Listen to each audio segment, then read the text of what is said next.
Hi friends, ಎಲ್ರಿಗೂ ನಮಸ್ಕಾರ. ಮನೆಯಲ್ಲೇ ಈ ರೀತಿ ದೋಸೆನ ಈಸಿಯಾಗಿ ಯಾವ ರೀತಿ ಮಾಡೋದು ಅಂತ ನೋಡೋಣ ಬನ್ನಿ. ತುಂಬಾ ಈಸಿಯಾಗಿದೆ, ತುಂಬಾ ಸುಲಭ ಈ ರೀತಿ ಮಾಡೋದಕ್ಕೆ. ನೀವು ಒಂದ್ಸಲ ಈ ರೀತಿ ಟ್ರೈ ಮಾಡಿ.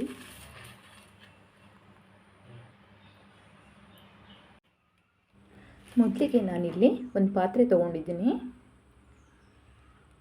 ಅದಕ್ಕೆ ಒಂದು ಚಿಕ್ಕ ಲೋಟದಲ್ಲಿ ಒಂದು 3 ಗ್ಲಾಸಷ್ಟು ಅಕ್ಕಿನ ಹಾಕ್ಕೊಳ್ತಾ ಇದ್ದೀನಿ. ನೀವು ಯಾವುದೇ ರೀತಿ ಅಕ್ಕಿನ ಹಾಕ್ಕೊಳ್ಬೋದು. ತುಂಬ ಚೆನ್ನಾಗಿ ಬರುತ್ತೆ ದೋಸೆ ಈ ಅಳತೆಯಲ್ಲಿ ಮಾಡಿದ್ರೆ. ಮನೇಲಿ ಜಾಸ್ತಿ ಜನ ಇದ್ದಾರೆ ಅಂತಂದರೆ ಇದಕ್ಕೆ ಡಬಲ್ ಹಾಕ್ಕೊಂಡು ಮಾಡ್ಕೋಬಹುದು ನೀವು. ನಂತರ ಇಲ್ಲಿ ಉದ್ದಿನಬೇಳೆ ಹಾಕಿದ್ದೀನಿ ಒಂದು ಲೋಟದಷ್ಟು. ಒಂದು 1/4 ಲೋಟದಷ್ಟು ಕಡಲೆಬೇಳೆನ ಹಾಕ್ಕೊಂಡಿದ್ದೀನಿ. ಒಂದು 1/4 ಲೋಟದಷ್ಟು ಅವಲಕ್ಕಿನ ಹಾಕ್ಕೊಂಡಿದ್ದೀನಿ. 1 ಟೇಬಲ್ ಸ್ಪೂನಷ್ಟು ಮೆಂತ್ಯನ ಹಾಕ್ಕೊಳ್ತಾ ಇದ್ದೀನಿ ಇಲ್ಲಿ. ನೆಕ್ಸ್ಟು ಇದನ್ನು ನೀರು ಹಾಕ್ಕೊಂಡು ಚೆನ್ನಾಗಿ ವಾಶ್ ಮಾಡ್ಕೊಂಡು ಬರೋಣ. ನೋಡಿ, ನೀರು ಹಾಕ್ಕೊಂಡು ಈ ರೀತಿ ಚೆನ್ನಾಗಿ ಅದನ್ನು ತೊಳ್ಕೊಳ್ಳೋಣ.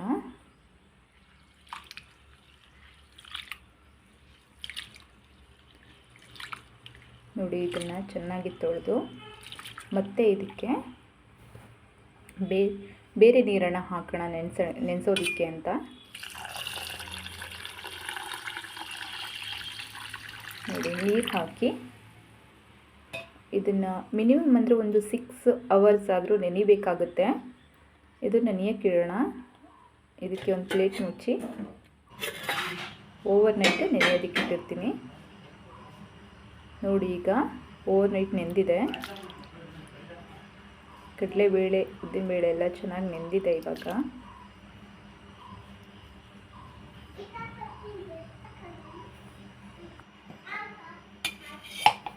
ನೋಡಿ, ಈಗ ಒಂದು ಮಿಕ್ಸಿ ಜಾರನ್ನು ತಗೊಂಡು ಅದಕ್ಕೆ ಸ್ವಲ್ಪನೇ ಅಕ್ಕಿನ ಹಾಕ್ಕೊಂಡು, ನೆಂದಿರೋ ಅಂಥ ಅಕ್ಕಿನ ಹಾಕ್ಕೊಂಡು ರುಬ್ಕೋಬೇಕು.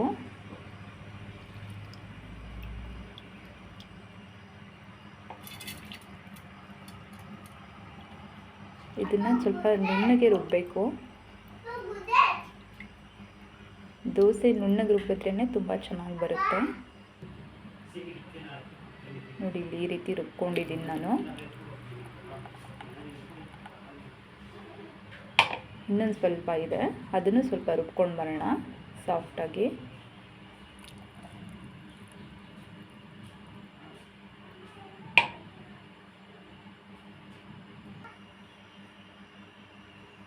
ನೋಡಿ, ಈ ರೀತಿ ರುಬ್ಬಿದ್ದಾಗಿದೆ.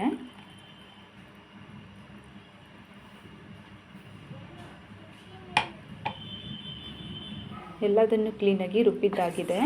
ನೋಡಿ, ಒಂದ್ಸಲ ಈ ರೀತಿ ಸೌಟಲ್ಲಿ ಮಿಕ್ಸ್ ಮಾಡ್ಕೊಳ್ಳೋಣ. ನೋಡಿ, ಈ ರೀತಿ ಇದೆ. ತುಂಬ ತೆಳುವಾಗೂ ಮಾಡಬಾರ್ದು, ತುಂಬ ಗಟ್ಟಿಯಾಗೂ ಇರಬಾರ್ದು. ಈ ರೀತಿ ಇದ್ದರೆ ತುಂಬ ಚೆನ್ನಾಗಿ ಬರುತ್ತೆ ದೋಸೆ. ನಾನು ಇದಕ್ಕೆ ಯಾವುದೇ ಥರ ಸೋಡಾ ಆಗಲಿ ಉಪ್ಪಾಗಲಿ ಇವಾಗ ಹಾಕೋದಿಲ್ಲ. ಬೆಳಗ್ಗೆ ಇದಕ್ಕೆ ದೋಸೆ ಮಾಡಬೇಕಾದ್ರೆ ಉಪ್ಪು ಹಾಕೊಳ್ಳೋಣ. ನೋಡಿ, ಒಂದು ಪ್ಲೇಟ್ ಮುಚ್ಚಿ ಇಡ್ತಾ ಇದ್ದೀನಿ ಓವರ್ ನೈಟು.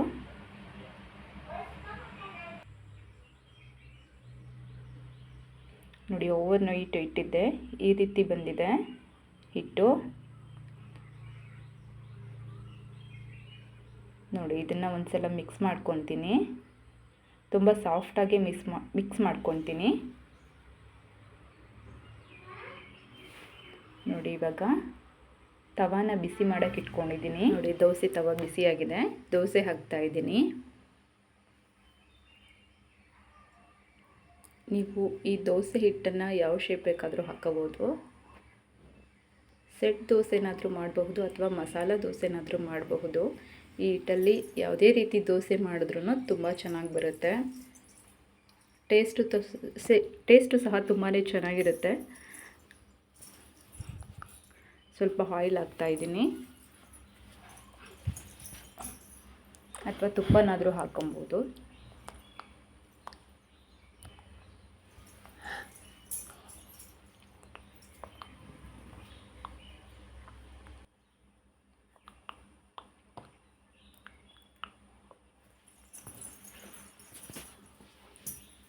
ದೋಸೆ ಬೆಂದಿದೆ.